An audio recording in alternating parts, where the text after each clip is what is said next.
Hello guys, welcome to the cows corner once again. और आज पहली बार हमारे चैनल पे हम बात करेंगे फुटबॉल की। काफी हो गया क्रिकेट क्रिकेट, अब थोड़ा चेंज करते हैं। तो एक नए डायरेक्शन की तरफ बढ़ रहा है हमारा चैनल। पॉडकास्ट क्रिकेट के अलावा फुटबॉल पे आएगा, बॉलीवुड पे आएगा। आइए देखते हैं, बैठचंद मजा आएगा। ये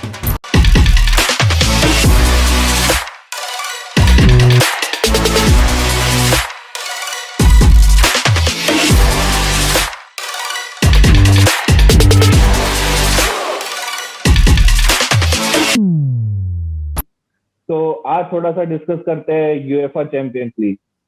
तो आज आए राउंड ऑफ 16 के ड्रॉ, और काफी बड़े मैचेस हमारे सामने हैं। तो स्टार्ट करते हैं सबसे बड़ा मैच जो हमको देखने को मिलने वाला है, that is Barcelona versus PSG.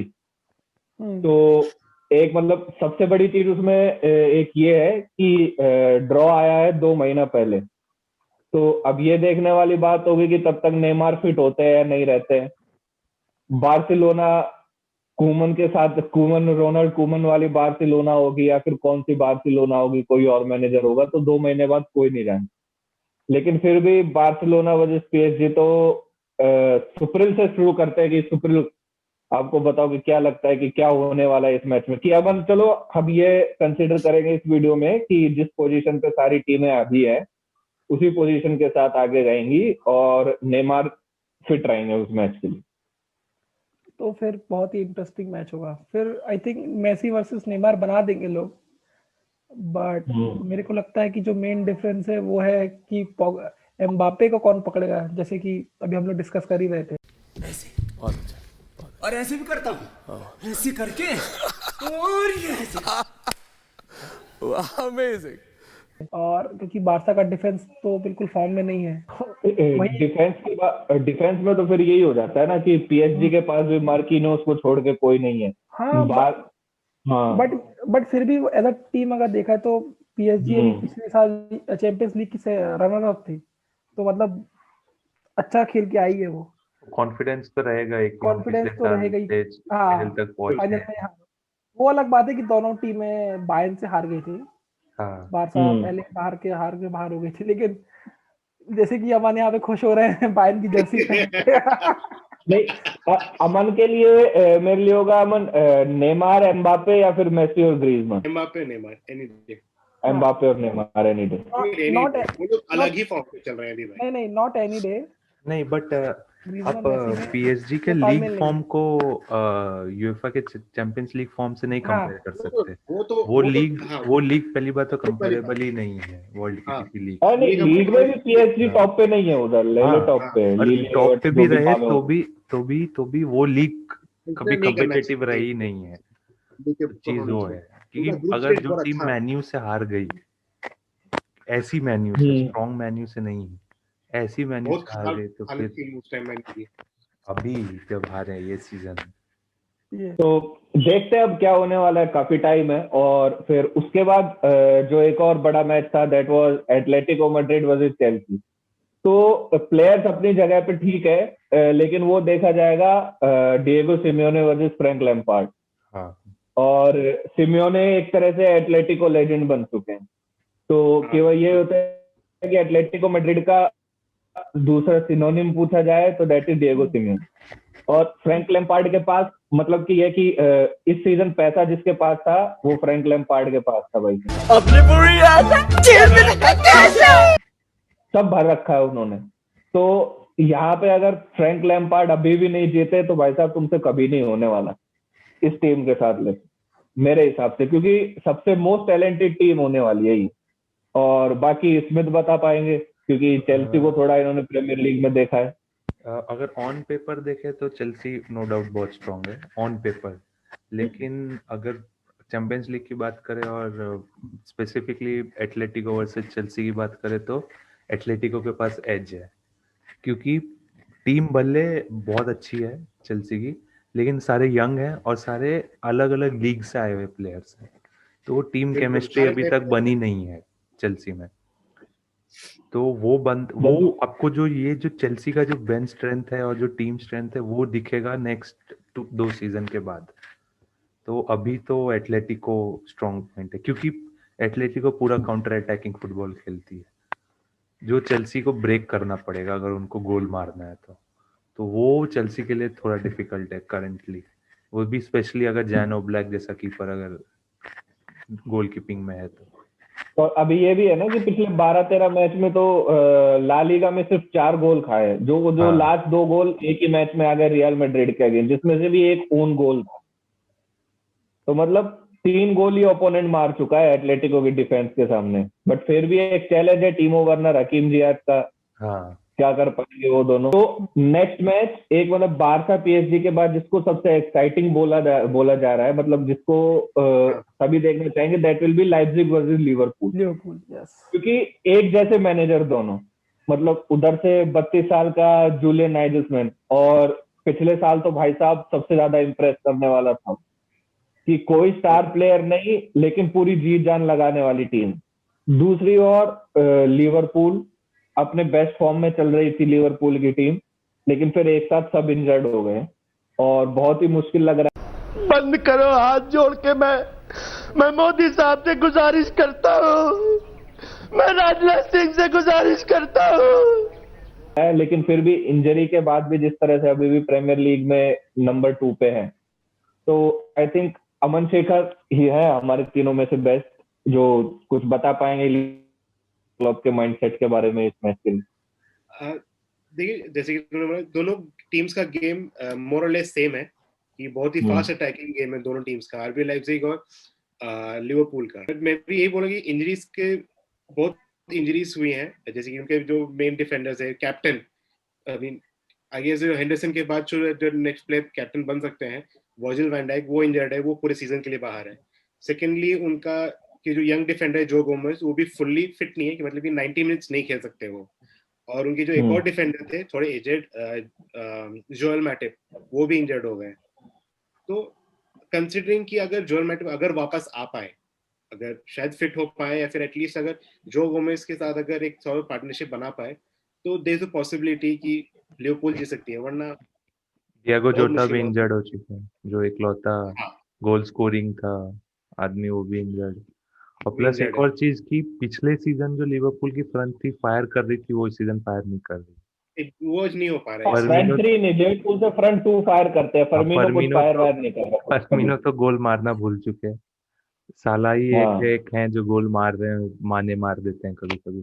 तो वो फ्रंट 3 जो जिसपे लिवरपूल हेवीली डिपेंडेंट है, वो तो नहीं हो रहा है ये सीजन, पर ये लीग में दिख रहा है। तो लाइप्जिग को मैं चांस दूंगा। मुझे भी लग रहा है कि इंटरेस्टिंग मैच होगा, but in the end Liverpool का एक्सपीरियंस काम आ सकता है, तो I will go with Liverpool. तो दद्दू का तो हम सबको पता ही है लिवरपूल जाने वाली। और फिर उसके बाद एक और मैच है रियल वर्सेस एटलांटा। तो एटलांटा भी लाइप्जिग टाइप में ही लास्ट सीजन सबको इम्प्रेस करा था और भर भर के गोल मारने वाली टीम थी एटलांटा, मतलब कोई मैच ऐसा जा रहा होगा जिसमें एटलांटा ने स्कोर नहीं करा। दूसरी ओर रियल मैड्रिड और जिनेदिन जिदान बहुत ही मतलब स्ट्रगल कर रहे हैं, अभी जाके अपना ग्रुप टॉप कर लिया, भगवान जाने कैसे उन्होंने टॉप कर दिया, लेकिन अपनी चैंपियंस लीग ग्रुप उन्होंने टॉप कर लिया।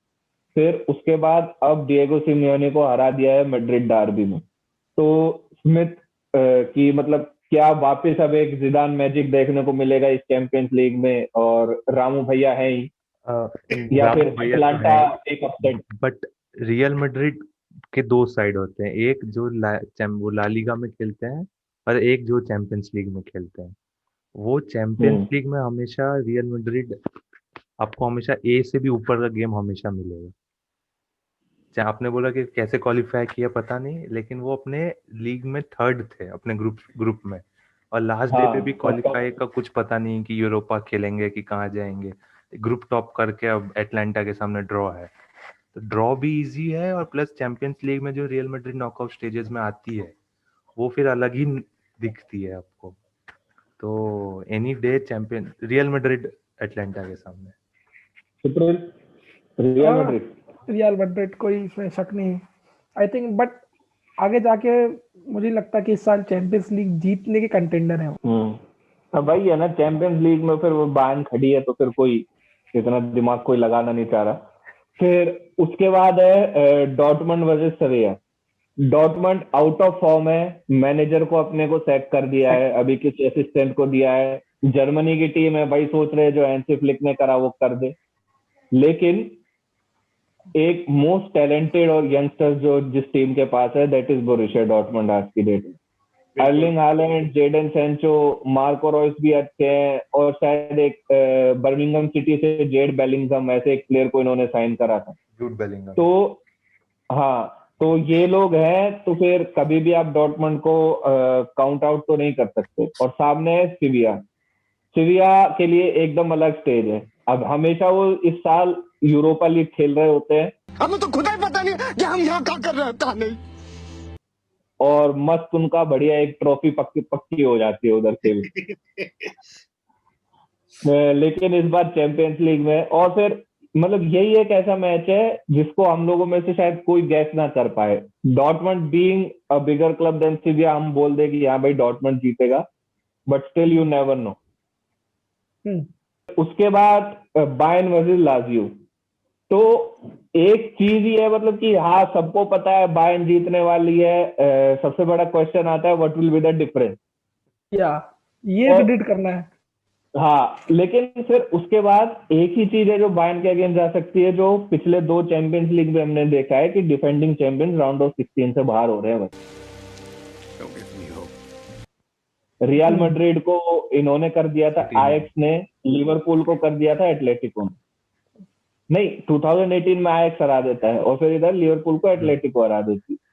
तो बस एक ये हो गया, तो मतलब 2021 हो जाएगा, तो एक डेकेड के स्टार्टिंग में ही हमको एक सबसे बड़ा अपसेट मिल जाए, तो जिसके बहुत ही कम चांसेस है, आई थिंक 0.001% है लाजियो जीते।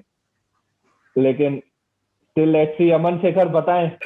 नहीं है चांस। एक तो लाजियो काफी सालों बाद क्वालिफाई किए चैंपियंस लीग में, उसके बाद से बायर्न म्यूनिख का जो फॉर्म चल रहा है, भले लीग में इतना कुछ फॉर्म कुछ खास नहीं चल रहा है,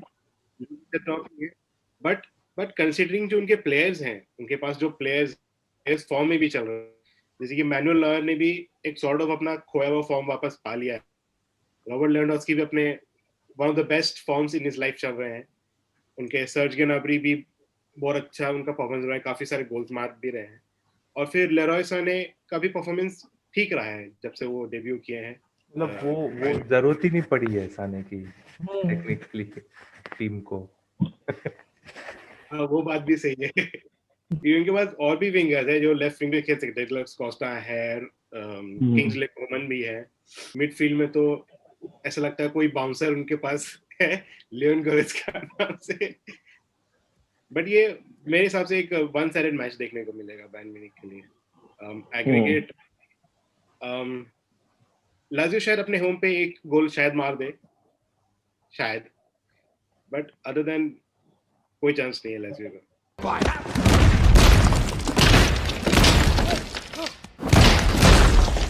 तो आगे बढ़ते हैं यूवेंटस वर्सेस पोर्टो।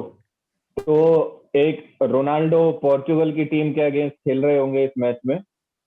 तो अब देखना होगा क्या है कि पोर्टो का अगर कोई भी मेन प्लेयर याद आता है तो वही ये नानी है उधर, जो थोड़ा हल्का जो है उनके पास। बाकी ये कि टैलेंटेड यंगस्टर्स की टीम होगी बिकॉज राउंड ऑफ 16 में है वो, लेकिन फिर भी यूवेंटस आई थिंक आराम से जीत जाएगी इधर। और रोनाल्डो 2 मैचों में मिनिमम 3 या 4 तो गोल आराम से मार देंगे। आई थिंक वापस से एक वन साइडेड ड्रॉ है वो, जो जुवेंटस जीत जाएगी। पर 2-3 पेनल्टी मिल जाएगी रोनाल्डो। हाँ, 2-3 पेनल्टी। बारसा को उन्होंने बार्सिलोना में हराया है, तो they are high on confidence.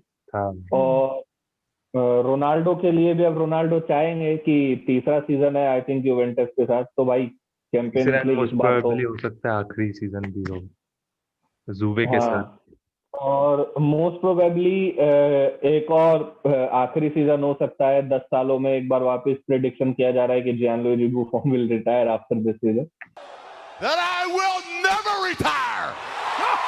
लेकिन देख वो अपने मैनेजर से बड़े हैं, वो अपने मैनेजर से बड़े हैं।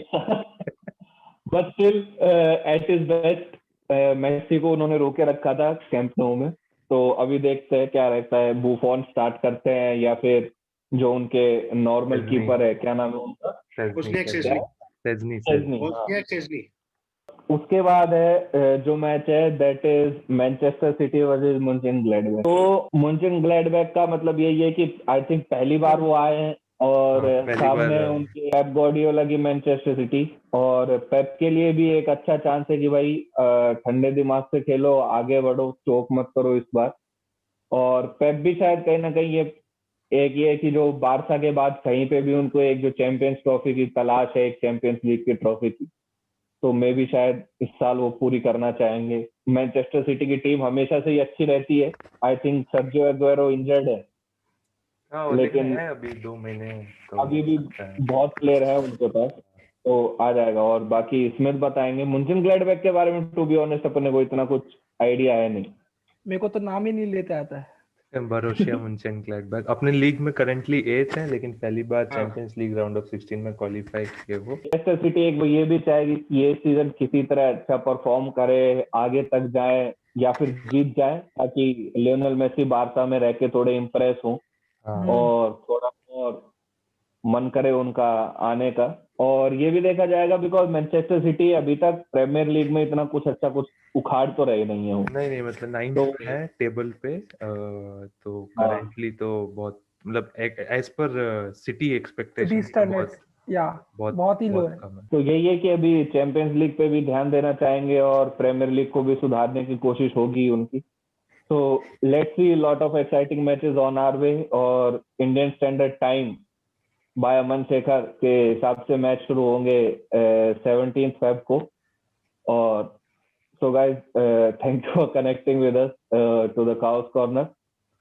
और please do like share and subscribe, do follow us on Instagram, वहाँ पे भी हम लोग एक्टिव हो गए हैं। तो thank you so much. Do whatever you want to do.